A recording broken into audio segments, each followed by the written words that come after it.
Union সমাজকর্মী পদে সমাজসেবা অধিদপ্তরের নতুন নিয়োগ বিজ্ঞপ্তি প্রকাশিত হয়েছে। তো ইতিমধ্যে আপনারা দেখতে পারছেন। তো ভিডিও শুরুর প্রথমে যারা এই ভিডিওটিতে এখনও লাইক করেননি, ভিডিওটিতে লাইক করে সম্পূর্ণ ভিডিও দেখা শুরু করবেন। প্রিয় চাকরি প্রত্যাশী বন্ধুরা, আসসালামু আলাইকুম। তো ইতিমধ্যে আপনারা দেখতে পারছেন টিম ফটোতে যে সমাজসেবা অধিদপ্তরের সমাজকর্মী পদে নিয়োগ বিজ্ঞপ্তি প্রকাশিত হয়েছে। এই নিয়োগের আবেদনের শিক্ষাগত যোগ্যতা, বেতন স্কেল, আবেদনটি কিভাবে করতে হবে, আবেদনের বয়সসীমা, আবেদনের শুরুর তারিখ, শেষ তারিখ, আবেদন ফি কত টাকা এবং আবেদনের পরীক্ষাটা কোথায় হবে এবং আবেদনের পরীক্ষাটা কবে থেকে শুরু হবে আর কি পরীক্ষার কার্যক্রমটা সেটাও আপনারা জানতে পারবেন আজকের এই ভিডিওটির মাধ্যমে।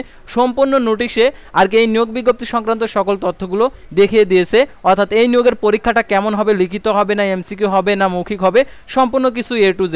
তাই ভিডিওটি মনোযোগ সহকারে শেষ পর্যন্ত দেখতে থাকুন। আর আপনি যদি অল জব নিউজ বাংলাদেশ এই চ্যানেলে প্রথমবার এই ভিডিওটি দেখে থাকেন তাহলে আমাদের এই চ্যানেলটিকে সাবস্ক্রাইব করে রাখবেন আর অবশ্যই notification bell button all press করে রাখবেন আর এই ভিডিওটিতে অবশ্যই একটি লাইক করে দেবেন। আর যারা এই সার্কুলারটি ডাউনলোড করতে চান তারা অবশ্যই আমাদের ফেসবুক পেজে গিয়ে ডাউনলোড করে নেবেন। যারা আমাদের ফেসবুক পেজে ভিডিও দেখছেন অবশ্যই আমাদের ফেসবুক পেজটি লাইক দিয়ে ফলো করে আমাদের ফেসবুক পেজের সঙ্গেই থাকবেন। আর আমাদের ফেসবুক পেজের লিঙ্কটি ডিসক্রিপশন বক্সে দেওয়া আছে, তো আপনারা মোর অপশনে ক্লিক করবেন। তো ক্লিক করার সাথে সাথে দেখতে পাচ্ছেন আমাদের ফেসবুক লাইক অন ফেসবুক নামে একটি লিঙ্ক দেওয়া রয়েছে, তো এখানে ক্লিক করে দেবেন। তো এখানে ক্লিক করে দেওয়ার সাথে সাথে আমাদের ফেসবুক পেজ ওপেন হবে। তো দেখতে পাচ্ছেন সমাজসেবা অধিদপ্তর। তো এখানে দেখতে পাচ্ছেন আমাদের যে ফেসবুক পেজটি ওপেন হয়ে গেছে। তো এই পেজে আপনারা আর কি এই সার্কুলারটা আপনারা ডাউনলোড করে নিতে পারবেন। অর্থাৎ প্রত্যেকটা সার্কুলারই আমাদের এই ফেসবুক পেজে আপলোড করা হয়ে থাকে ইমেজ আকারে। তো আপনারা খুব সহজেই ডাউনলোড করে দেখে নিতে পারবেন এই নিয়োগ বিজ্ঞপ্তি সংক্রান্ত আরও যে সকল তথ্যগুলো রয়েছে সেগুলো। তারপরেও আমি ভিডিওটিতে আপনাদেরকে সম্পূর্ণ আর কি যেগুলো তথ্যগুলো আপনার জানা দরকার, যেগুলো বোঝা দরকার সেগুলো আপনাদেরকে বুঝিয়ে দেবো। সেহেতু আপনারা ভিডিওটি মনোযোগ সহকারে শেষ পর্যন্ত দেখতে থাকুন। আর আপনাদের যদি কোনো মন্তব্য থেকে থাকে অবশ্যই কমেন্ট বক্সে আপনার মন্তব্যটি লিখে জানাবেন। আর আমাদের ফেসবুক পেজ এবং ইউটিউব চ্যানেলে যে সকল আপডেটগুলো দেওয়া হয়ে থাকে সরকারি, বেসরকারি, এনজিও, ডিফেন্স, শিক্ষক নিয়োগ, sales marketing, railway job, NGO job, এক কথায় সকল ধরনের নিয়োগ বিজ্ঞপ্তির আপডেট জানতে পারবেন। পাশাপাশি নিয়োগ পরীক্ষার সময়সূচি অর্থাৎ এই সকল নিয়োগের। তো আর কথা না বাড়িয়ে চলে যাচ্ছি মূল বিষয়ে। যেহেতু সমাজসেবা অধিদপ্তরের নিয়োগ বিজ্ঞপ্তি তো অনেক আর কি শর্তাবলী রয়েছে, সেহেতু ভিডিওটি একটু লম্বা হবে। আপনারা ধৈর্য সহিত দেখবেন, কারণ আবেদন করে ভুল করলে পরবর্তীতে এটা সংশোধনের কোনো উপায় থাকবে না। আর আপনার চাকরি যেহেতু প্রয়োজন সেহেতু আপনাদেরকে অবশ্যই ভিডিওটি মনোযোগ সহকারে শেষ পর্যন্ত দেখতে হবে। তো ভিউয়ার্স দেখতে পাচ্ছেন প্রথমেই দেখতে পাচ্ছেন গণপ্রজাতন্ত্রী বাংলাদেশ সরকার সমাজসেবা অধিদপ্তর, সমাজসেবা ভবন, প্রশাসন 2, আগারগাঁও, শেরেবাংলা নগর, ঢাকা। তো এটি একটি সরকারি নিয়োগ বিজ্ঞপ্তি, একদম রাজস্ব খাতভুক্ত, যেটা আপনি পেনশন সহ সুবিধা পাবেন।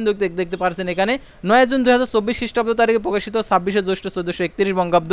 তো দেখতে পাচ্ছেন এখানে যে কথাগুলো বলা রয়েছে এখানে যে সমাজ কল্যাণ মন্ত্রণালয়াধীন সমাজসেবা অধিদপ্তর নিম্নোক্ত শূন্য পদে সরাসরি নিয়োগের মাধ্যমে পূরণের জন্য বাংলাদেশি স্থায়ী নাগরিকদের নিকট হতে টেলিটক বাংলাদেশ এর মাধ্যমে অনলাইনে দরখাস্তের আহ্বান করা যাচ্ছে। অর্থাৎ এই নিয়োগটি আপনাদেরকে অনলাইনে আবেদন করতে হবে, অফলাইনে আবেদন করলে কখনোই হবে না। তো দেখতে পাচ্ছেন এখানে পদের নাম সমাজকর্মী ইউনিয়ন, দেখতে পাচ্ছেন 16তম গেট 9300 টাকা থেকে 22490 টাকা। দেখতে পাচ্ছেন খাত স্থায়ী রাজস্ব, অর্থাৎ রাজস্ব খাতে যে নিয়োগ বিজ্ঞপ্তিগুলো হয় এগুলাতে বেতনের পাশাপাশি আপনাদের যে আরও যে সুযোগ সুবিধা রয়েছে সেগুলো আপনারা পাবেন। অর্থাৎ গাড়ি ভাড়া আর কি আপনার বাড়ি ভাড়া, তারপর হচ্ছে যাতায়াত ভাতা, তারপরে চিকিৎসা ভাতা, তো আরও অনেক সুবিধাদি রয়েছে অর্থাৎ এই নিয়োগে। তো দেখতে পাচ্ছেন এখানে পদের সংখ্যা 209টি, দেখতে পাচ্ছেন 209টি অর্থাৎ 209টি পদে। তারপর দেখতে পাচ্ছেন এটার জন্য শিক্ষাগত যোগ্যতা একদম নিম্নমান শিক্ষাগত যোগ্যতা পদ হিসাবে দেখতে পাচ্ছেন এখানে কোনো স্বীকৃত বোর্ড হতে ন্যূনতম দ্বিতীয় বিভাগে উচ্চ মাধ্যমিক সার্টিফিকেট যারা এইচএসসি পাস করেছেন তারা আবেদন করতে পারবেন। যারা অনার্সে চলমান রয়েছেন তারাও এটাতে আবেদন করতে পারবেন। অর্থাৎ যারা এইচএসসি পাস করে অন্য অন্য বিশ্ববিদ্যালয়ে পড়াশোনা করছেন, পাশাপাশি আপনারা এই চাকরিটাতে আবেদন করে যদি আপনার এই চাকরিটা হয়ে যায় তাহলে তো আপনার ক্যারিয়ার তো গঠনই হয়ে গেল। সেহেতু আপনারা অবশ্যই এই নিয়োগে আবেদন করবেন এবং এই নিয়োগের আর কি যে চাকরির যে টাইমটা অর্থাৎ একদমই কম টাইম লাগে আর কি, সকাল 10টা থেকে আপনারা 1টা পর্যন্ত কাজ করলেই কাজটা হয়ে যাবে। অর্থাৎ ইউনিয়ন সমাজকর্মীর কাজ খুব বেশি না। তো আপনারা অনেকে আর কি বলেন যে ইউনিয়ন সমাজকর্মীর কী কাজ বেশি না, আপনারা একদম খুব আর কি সহজেই কাজগুলো করতে পারবেন। আর এটার জন্য কোনো আর কি অভিজ্ঞতাও লাগে না। তো দেখতে পাচ্ছেন এখানে যে শিক্ষাগত যোগ্যতা উচ্চ মাধ্যমিক সার্টিফিকেট অর্থাৎ এইচএসসি পাস। বিভাগীয় প্রার্থীদের ক্ষেত্রে বয়স সীমা 35 বছর, অর্থাৎ যারা বিভাগীয় প্রার্থী রয়েছে তাদের 35 বছর। আর মুক্তিযুদ্ধ শহীদ বীর মুক্তিযুদ্ধ পুত্রকন্যার ক্ষেত্রে কত বছর সেটা আমরা এখন জানবো, তার আগে আমরা দেখে নেই অর্থাৎ যে সকল জেলার প্রার্থীগণ আবেদন করতে পারবে সেগুলো আর কি দেখে নেই। আর যে সকল জেলার প্রার্থীগণ আবেদন করতে পারবে না তো এখানে দেওয়াই রয়েছে, দেখতে পাচ্ছেন রাজবাড়ী, বান্দরবান, খাগড়াছড়ি, রাঙ্গামাটি, জয়পুরহাট, গাইবান্ধা, লালমনিরহাট, ঠাকুরগাঁও, মাগুরা ও ঝালকাঠি জেলার প্রার্থীগণ আবেদন করতে পারবে না।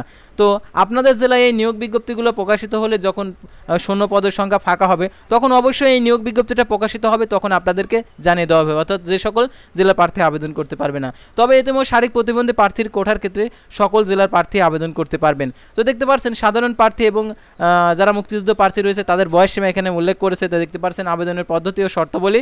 নিয়োগের জন্য আবেদনকারী সাধারণ প্রার্থীর বয়স 12/6/2024 তারিখে 18 থেকে 30 বছরের মধ্যে হতে হবে। আর বীর মুক্তিযুদ্ধ শহীদ বীর মুক্তিযুদ্ধ পুত্রকন্যার ক্ষেত্রে 18 থেকে 32 বছর, আর বীর মুক্তিযোদ্ধার পুত্রকন্যাদের ক্ষেত্রে 18 থেকে 30 বছর। শারীরিক প্রতিবন্ধী প্রার্থীদের ক্ষেত্রে 18 থেকে 32 বছর। বয়স প্রমাণের ক্ষেত্রে অ্যাফিডেভিট গ্রহণযোগ্য নয়। নিয়োগের ক্ষেত্রে সরকার বিদ্যমান বিধিবিধান ও সকল কোঠা যথাযথভাবে অনুসরণ করা হবে। দেখতে পাচ্ছেন আবেদনকারীকে মৌখিক পরীক্ষার সময় নিম্নবর্ণিত কাগজপত্র মূল কপি আর কি প্রদর্শন করতে হবে। দেখতে পাচ্ছেন প্রথম গ্যাজেটে কর্মকর্তা কর্তৃক দেখতে পাচ্ছেন সত্যায়িত অনুলিপি আর কি জমা দিতে হবে। তারপরে দেখতে পাচ্ছেন এখানে শিক্ষাগত যোগ্যতা ও সম্পর্কে সকল প্রকার মূল সামরিক সনদপত্র, অভিজ্ঞতার প্রযোজ্য ক্ষেত্রে সত্যায়িত কপি, জাতীয় পরিচয়পত্র, জন্ম নিবন্ধন সনদের সত্যায়িত কপি, সংশ্লিষ্ট ইউনিয়ন পরিষদ চেয়ারম্যান, পৌরসভা, mayor, city corporation, ward councillor কর্তৃক প্রদত্ত নাগরিকত্ব সনদপত্র, প্রথম শ্রেণী গ্যাজেটে কর্মকর্তা কর্তৃক চারিত্রিক সনদপত্র। আর যারা প্রতিবন্ধী রয়েছেন, মুক্তিযোদ্ধা রয়েছেন তাদের অবশ্যই মুক্তিযুদ্ধের সনদপত্র। আর প্রতিবন্ধীদের যে সমাজসেবা অধিদপ্তর কর্তৃক যে সমাজসেবার যে সার্টিফিকেট সেই সার্টিফিকেট। তবে দেখতে পাচ্ছেন কর্তৃপক্ষ প্রয়োজনে যে কোনো শর্ত সংযোজন সংশোধন ও পরিবর্তন করার অধিকার সংরক্ষণ করেন আর ক্ষমতা সংরক্ষণ করেন। দেখতে পাচ্ছেন কর্তৃপক্ষ অনিবার্য কারণবশত নিয়োগ প্রক্রিয়া স্থগিত ও বাতিল করার ক্ষমতা সংরক্ষণ করেন। আবেদন পূরণ সংক্রান্ত নিয়মাবলী, অর্থাৎ আবেদন যখন করতে যাবেন এই সংক্রান্ত নিয়মাবলী অবশ্যই আপনাদেরকে অনুসরণ করতে হবে, অর্থাৎ যে নিয়মাবলী এখানে দিয়ে দিয়েছে সেটা আপনাদেরকে এখন রিপিট করছে। তো দেখতে পাচ্ছেন এখানে পরীক্ষায় অংশগ্রহণের ইচ্ছুক ব্যক্তিগণকে dss.teletalk.com.bd ওয়েবসাইটে আবেদনপত্র পূরণ করতে পারবেন। অনলাইন আবেদনপত্র পূরণ ও পরীক্ষার ফি জমাদানের শুরুর তারিখ দেখতে পাচ্ছেন 12/6/2024 সকাল 10টা। অনলাইন আবেদনপত্র জমাদানের শেষ তারিখ 18/7/2024 রাত 11:59 পর্যন্ত আপনারা আবেদন করতে পারবেন। আর এই নিয়োগে সঠিকভাবে সঠিক নিয়মে কিভাবে আবেদন করতে হবে পরবর্তী ভিডিওতে, অর্থাৎ 12 তারিখে যখন এই আবেদনটা শুরু হবে আপনাদেরকে সঠিক পদ্ধতিতে কিভাবে আবেদন করতে হবে সেই পদ্ধতিটা আপনাদেরকে দেখিয়ে দেবো। সেহেতু আপনারা অবশ্যই আমাদের এই চ্যানেলের সঙ্গে থাকবেন। আপনি মোবাইল ফোন দিয়েও এটাতে আবেদন করতে পারবেন, সেই পদ্ধতিতে আপনাদেরকে শিখিয়ে দেবো আমাদের এই চ্যানেলের মাধ্যমে। সেহেতু আপনারা আমাদের চ্যানেলের সঙ্গে থাকবেন, তাহলে বুঝতে পারবেন সঠিকভাবে সঠিক নিয়মে মোবাইল ফোন দিয়ে কিভাবে আবেদন করবেন। তারপর দেখতে পাচ্ছেন উক্ত সীমার মধ্যে ইউজার আইডি প্রাপ্ত প্রার্থীগণ 72 ঘন্টার মধ্যে SMS মাধ্যমে পরীক্ষার ফি জমা দিতে পারবেন।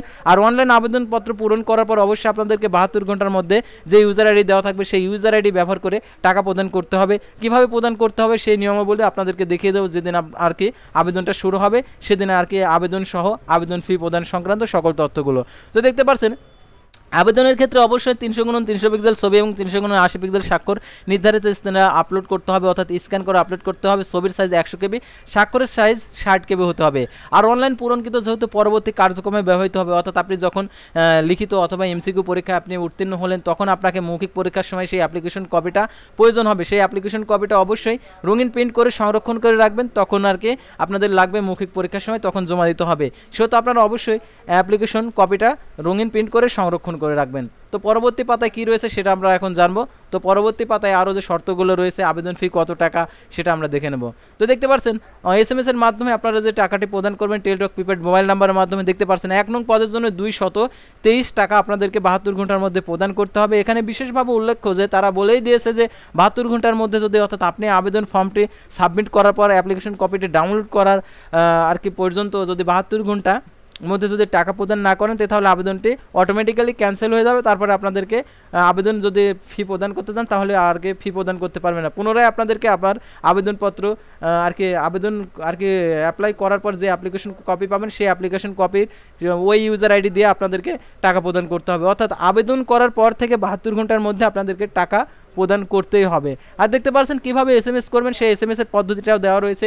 এই পদ্ধতিটা অনুসরণ করে আপনারা আর কি টাকাটি প্রদান করবেন। তো তাছাড়া পরবর্তী ভিডিওতে আপনাদেরকে তো দেখিয়ে দেবো যে সমাজসেবা অধিদপ্তরে কীভাবে আবেদন করতে হবে, কীভাবে পেমেন্ট করতে হবে, সম্পূর্ণ কিছু। সেহেতু আপনারা অবশ্যই আমাদের এই চ্যানেলের সঙ্গে থাকবেন, আর অবশ্যই আমাদের ফেসবুক পেজটি লাইক দিয়ে ফলো করে আমাদের ইউটিউব চ্যানেলটি